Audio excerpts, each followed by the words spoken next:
Bob Lazar said he worked at a secret facility near Groom Lake where alien technology was being reverse engineered. No one expected to find behavior in a lifeless artifact. Yet the code structures inside the scan weren't just unusual, they were responsive. It fell from the sky, and no one can explain it. In the hills outside Buga, Colombia, farmers witnessed a streak of light slam into the earth. But when they arrived, there was no crater, no wreckage. Only a perfect, metallic sphere, untouched, cool to the touch, and unlike anything anyone had seen. What is it? How can something strike the earth and seem alive? The Buga Sphere defies science, reason, and every rule we thought we knew, and the deeper you look, the stranger it gets. The sphere that defied physics. It was the silence that unsettled the farmers most. Things that fall from the sky make noise. They whistle, they roar, they leave behind the acrid smell of superheated air. The Buga Sphere did none of these things, and the streak of light was visible for several seconds, long enough for multiple witnesses across the valley to independently report it. But the object itself arrived with nothing more than that single low-frequency thud. No sonic boom, no shockwave, no secondary impacts. The first man to touch it. The object is called the Buga Sphere, a fragment discovered under circumstances no one has fully explained. A local farmer, whose name has been kept out of most public reports at his own request, later described the experience as deeply strange. The surface was smooth beyond anything he had ever felt. Not polished metal smooth, smoother than that.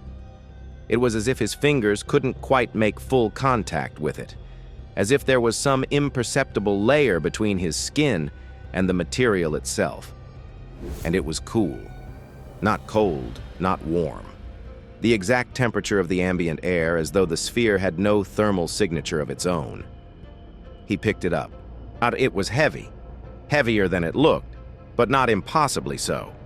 Maybe 15 to 20 kilograms. He turned it in his hands and noticed for the first time the markings. Faint, precise, etched into the surface with a regularity that was immediately, obviously intentional. Symbols, not scratches, not impact damage, not natural crystalline patterning. Symbols arranged in rows, separated by dividers, covering a portion of the sphere's surface like text on a page. He brought it home. He showed his neighbors. Within a day, someone had called the local authorities, and within a week, the sphere had been transported to a university laboratory for examination. That's when things got complicated. The first round of tests was straightforward. Researchers attempted to identify the material. Her standard metallurgical analysis returned results that were, to put it mildly, confusing. The surface exhibited properties consistent with a titanium-vanadium alloy, but the ratios were wrong. The crystalline structure didn't match any known industrial manufacturing process. There were trace elements present, iridium, osmium, and something the initial spectrographic analysis couldn't conclusively identify, in concentrations that made no geological sense. It wasn't a meteorite. Meteorites carry specific isotopic signatures, ratios of nickel to iron, particular concentrations of chondrules and refractory inclusions, that identify them as definitively extraterrestrial. The Buga Sphere had none of these, but it also wasn't terrestrial in any recognizable way. It didn't match any known alloy produced by any nation's aerospace, military, or industrial sector.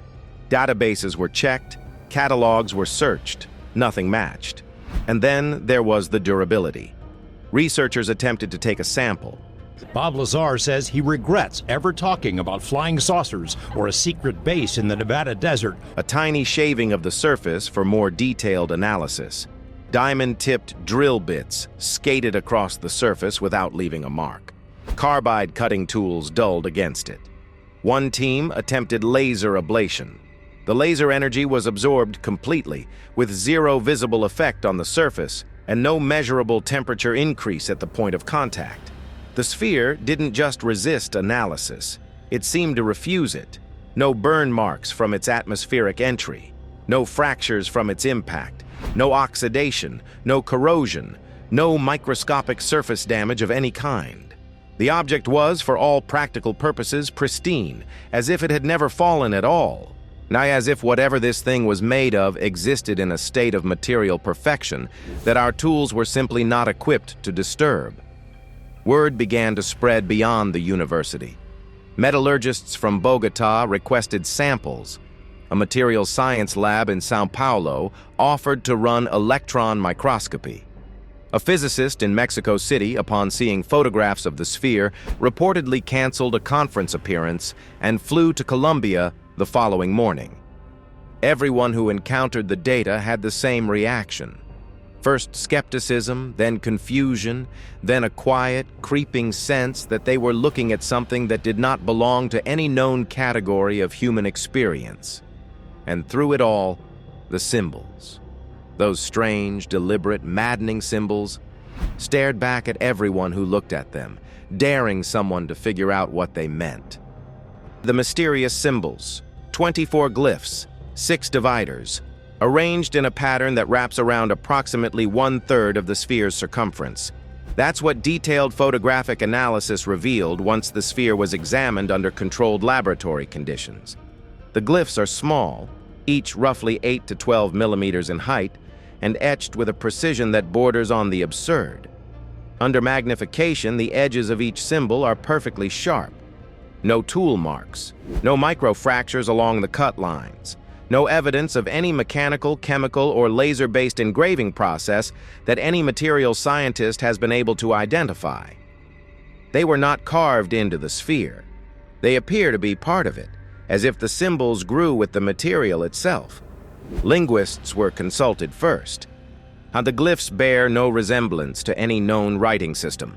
Not cuneiform, not linear A, not rongo-rongo, not any of the undeciphered scripts that haunt the margins of human history. Computational linguists ran the symbols through pattern recognition databases that contain every cataloged writing system on Earth, including experimental and constructed languages. 0 matches. Then the AI researchers got involved. Machine learning algorithms were trained on the glyph set, searching for internal patterns, frequency distribution, positional relationships, sequential logic. A team of Harvard researchers believe they have discovered fragments of alien technology. What they found was unsettling. The symbols don't behave like language.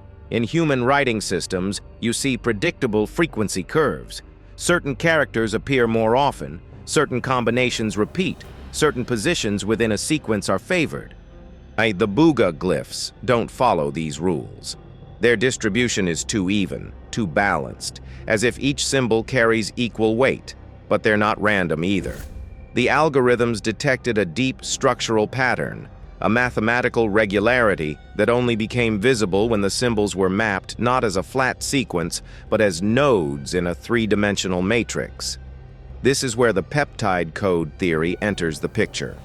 A team of biochemists, brought in almost as an afterthought, noticed something that the linguists and computer scientists had missed. The structural relationships between certain glyph clusters bore a striking resemblance to amino acid coding sequences.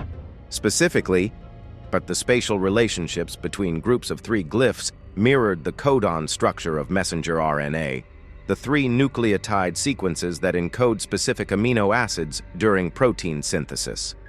Not identical, not a direct translation, but the pattern was there, lurking beneath the surface like a watermark. Further analysis suggested connections to neuropeptide signaling, the chemical messengers that neurons use to communicate in biological nervous systems.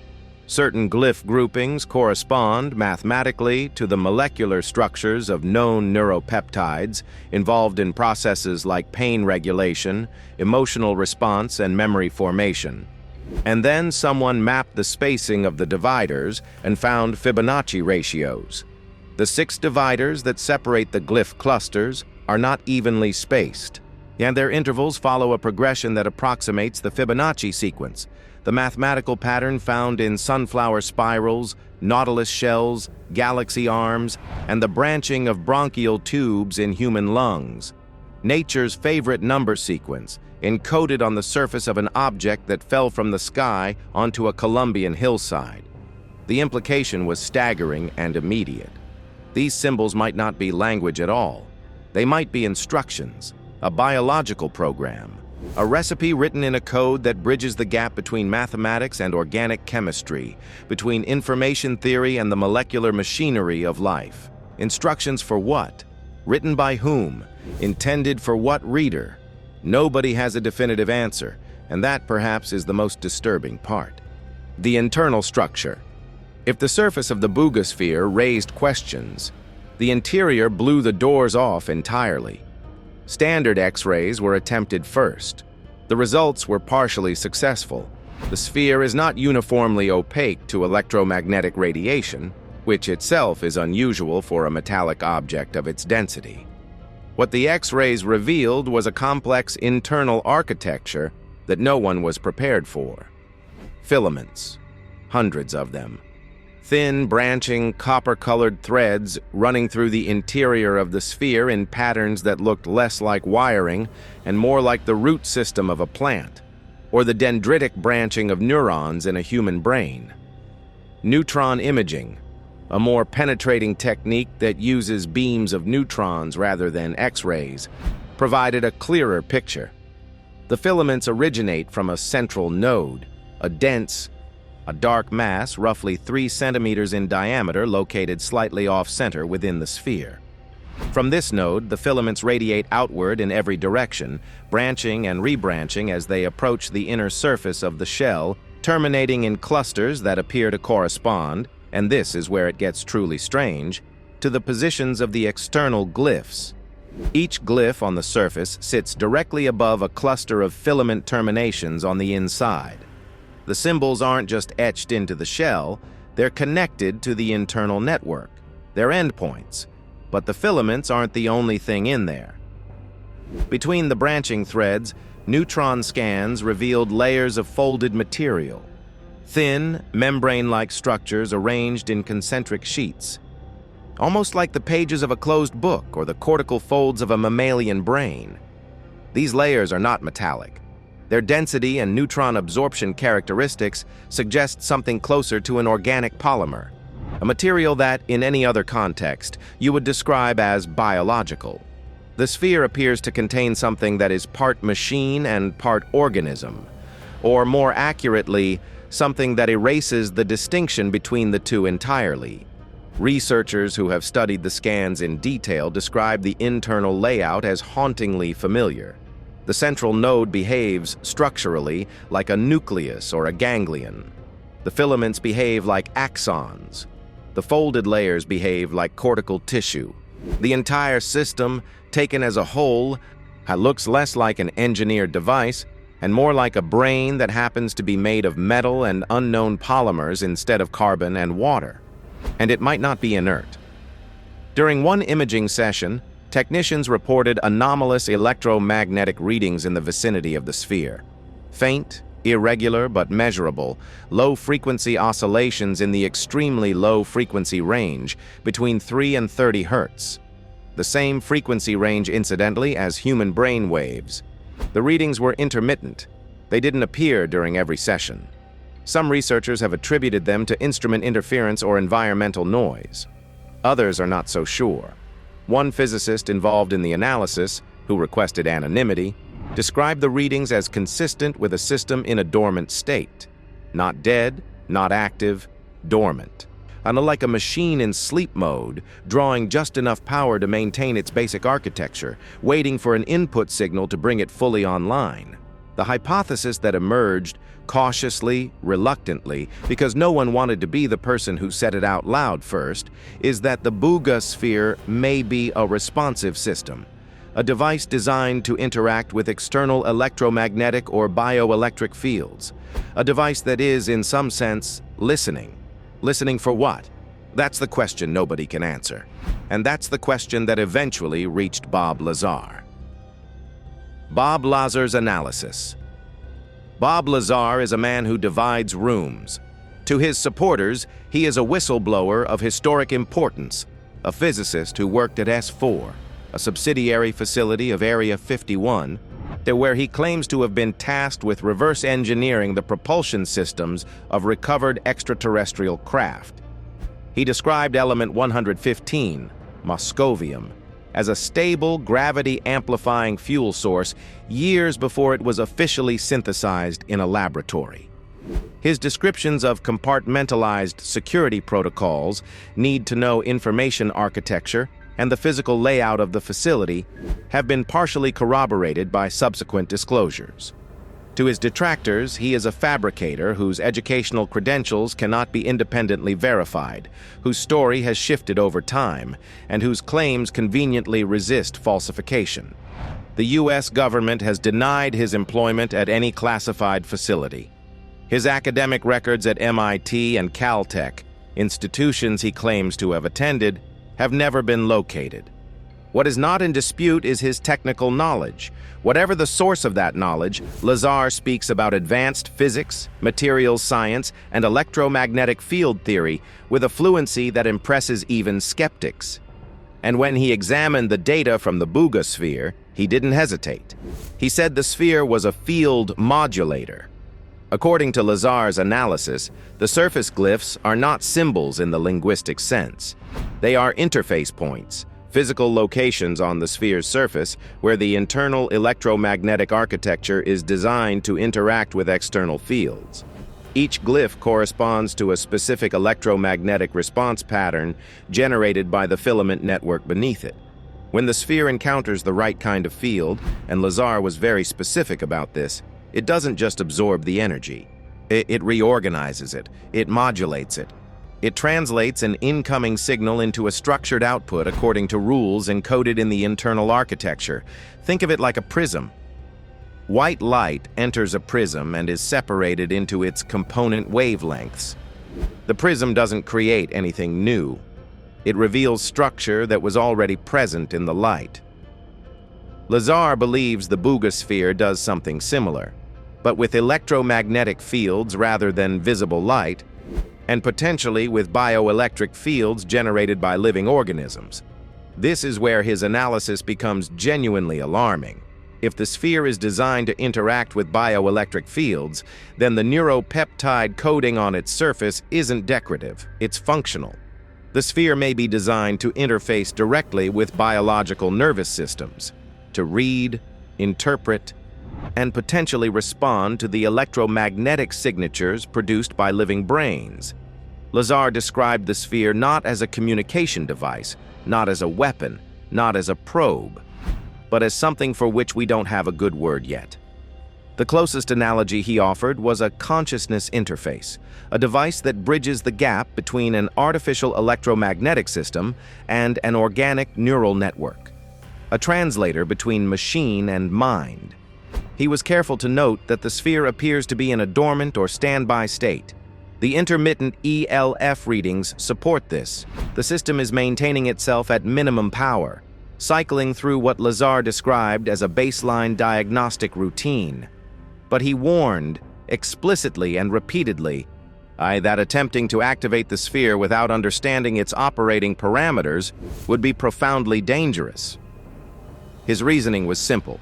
If the device is designed to interface with consciousness, then activating it in the presence of a human subject could produce effects that range from unpredictable to catastrophic. We don't know what kind of signal it's waiting for. We don't know what it would do with that signal once received. We don't know whether the interaction would be passive, a read-only scan, or active, a two-way exchange that could alter the neural architecture of the person involved. Lazar's final assessment was delivered with the flat, matter-of-fact tone that characterizes most of his public statements. He said the sphere is the most sophisticated piece of technology he has ever examined outside of a classified facility. He said it was not made by any nation on Earth, and he said that whoever, or whatever, built it understood the relationship between electromagnetism and consciousness at a level that human science hasn't reached yet and may not reach for centuries. He also said something else, something quieter, almost offhand, that tends to get lost in the more dramatic parts of his analysis. He said he thought there were more of them, not dozens, not hundreds, but enough that finding one on a hillside in Colombia shouldn't be treated as a singular event. And he suggested that objects like the Buga Sphere may have been arriving on Earth for a very long time, perhaps longer than recorded history, and that most of them have simply never been found, or were found and not recognized for what they are, buried in sediment, lost in oceans, sitting in museum storage drawers, mislabeled as geological curiosities. The idea is chilling in its simplicity. If Lazar is right, the Buga Sphere isn't an anomaly. It's a data point. One node in a network we haven't mapped yet, built by an intelligence we haven't met, for a purpose we haven't decoded. Implications and speculation. So what is the Buga Sphere? After years of analysis, investigation, and debate, no single explanation accounts for all of its properties. But several hypotheses have emerged, each more provocative than the last. The first and most conservative hypothesis is that the sphere is an advanced terrestrial technology, a classified project from an unknown state actor, lost or deliberately deployed using materials and manufacturing techniques that exist beyond the public frontier of science. This explanation has the advantage of not requiring extraterrestrial origins, but it has a significant problem. No nation on Earth has demonstrated the ability to produce materials with the sphere's properties, and the internal biological-mechanical hybrid architecture has no parallel in any known engineering tradition. The second hypothesis is that the sphere is a natural phenomenon, a freak product of geological, atmospheric, or cosmic processes that we don't yet understand. Exotic metallic spheres have been found before, like Klerksdorp spheres in South African mines, metallic nodules on the ocean floor, tektites from ancient impacts. But none of them have internal filament networks. None of them carry encoded symbols.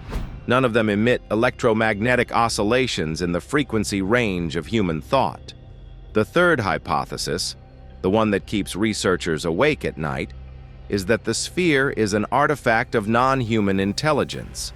Not necessarily alien in the science fiction sense, not necessarily from another planet, but designed and manufactured by an intelligence that is not human, using principles that human science is only beginning to glimpse.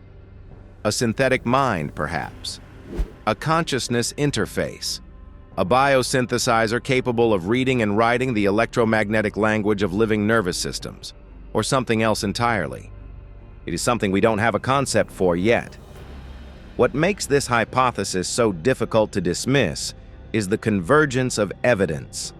The neuropeptide coding, the neural mimic internal architecture, the Fibonacci patterning, the bioelectric range electromagnetic emissions.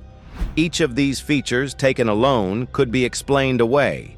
Taken together, they form a pattern that points insistently toward a single conclusion. This object was designed to interact with life, specifically with conscious life. And then there are the environmental reports. We're losing biodiversity. We're losing species at a historical rate. Locals near the original impact site have described anomalies that began shortly after the sphere was removed. Subtle, hard to pin down, easy to dismiss individually but collectively unsettling. Electronic devices behaving erratically, compasses drifting, livestock acting strangely, declustering on one side of a field for no apparent reason, staring at the same spot on the hillside where the sphere was found. More troubling are the reports from laboratory personnel. Several researchers involved in the imaging sessions have described experiences they are reluctant to discuss publicly. Feelings of being watched during late-night sessions with the sphere, vivid and unusually structured dreams following days spent in close proximity to the object, and a persistent low-level sense of unease that fades within hours of leaving the facility. Are these genuine effects produced by an active technology? Or are they the predictable psychological byproducts of spending too much time staring at an object you've convinced yourself is mysterious? The honest answer is that we don't know. The data is anecdotal, uncontrolled, and deeply subjective. But it exists, and ignoring it entirely feels like a mistake. What we can say with confidence is this: the Buga Sphere represents a genuine anomaly. It is not a hoax. The material science alone rules that out. It is not a known natural object. It is not a recognizable piece of human technology. It sits in a category that science doesn't have a good name for. The category of things that shouldn't exist, but do. And it may not be finished with us yet. The ELF emissions, faint and intermittent as they are, have shown a pattern over repeated measurement sessions. They are not random. They are not decaying. If anything, they are slowly, almost imperceptibly, increasing in regularity, as if a system is cycling up, as if something inside that sphere is gradually, patiently, methodically preparing to wake up. And so the Buga Sphere waits, silent, flawless, and patient, in its laboratory, a puzzle that refuses to be solved. Its symbols hint at meaning. Its hum hints at life. Its very existence challenges everything we think we know about physics, biology, and consciousness. What is it really? A message? A machine? Or something far older, far stranger than anything humanity has ever encountered? The answers may lie just beneath the surface, if we have the courage and the understanding to unlock them.